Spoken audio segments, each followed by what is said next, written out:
ఈ దొంగ మొబైల్ షాపులోకి పరిగెత్తుకుంటూ వచ్చాడు మరియు ప్రజల నుండి తప్పించుకోవడానికి తన ముఖానికి లిప్స్టిక్ వేసుకోవడం మొదలుపెట్టాడు. తద్వారా ఎవరూ గుర్తుపట్టలేరు. ఇంతలో ఒక వార్తాపత్రికల వ్యక్తి నేటి తాజా వార్త, బిల్లావ్ దర్జీ పరారీ అంటూ పోస్టర్లు పంచుతున్నాడు. ఇంతలో ఈ వ్యక్తి లేచి వెళ్లబోతుండగా దుకాణదారుడు చూసి, ఏమి కావాలి మీకు, అక్కడ ఏం చేస్తున్నారు అని అడుగుతాడు. అప్పుడు ఆ వ్యక్తి లిప్స్టిక్ దిద్దుకుంటూ, నాకొక కీప్యాడ్ మొబైల్ కావాలి అంటాడు.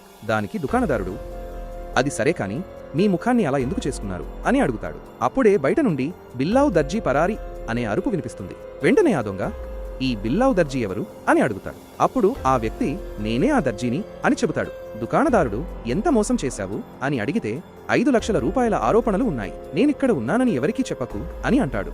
దానికి దుకాణదారుడు, సరే కానీ నాకు ఏమి ఇస్తావు అని అడుగుతాడు. అప్పుడు ఆ దొంగ, నేను నీకు 50,000 ఇస్తాను, ఎలాగైనా నన్ను ఈ ప్రాంతం నుండి తప్పించు అని అంటాడు.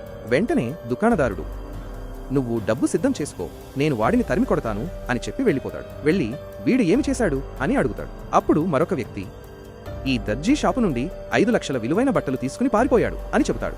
వెంటనే దుకాణదారుడు, నేను వాడిని తరువాతి మార్కెట్లో చూశాను అని అంటాడు. అప్పుడు ఆ వ్యక్తి అక్కడికి వెళ్ళిపోతాడు. తరువాత ఏమి జరిగిందో చూడడానికి ముందు, బాబు నన్ను చూసి విస్మరించకు, లేదంటే నీకు చెడు సమయం వస్తుంది. ఒక్కసారి హరహర మహాదేవ అని కామెంట్ చేసి, వీడియోను లైక్ చేసి, ఛానల్ను సబ్స్క్రైబ్ చేస్తే నీ ప్రతి కోరిక నెరవేరుతుంది.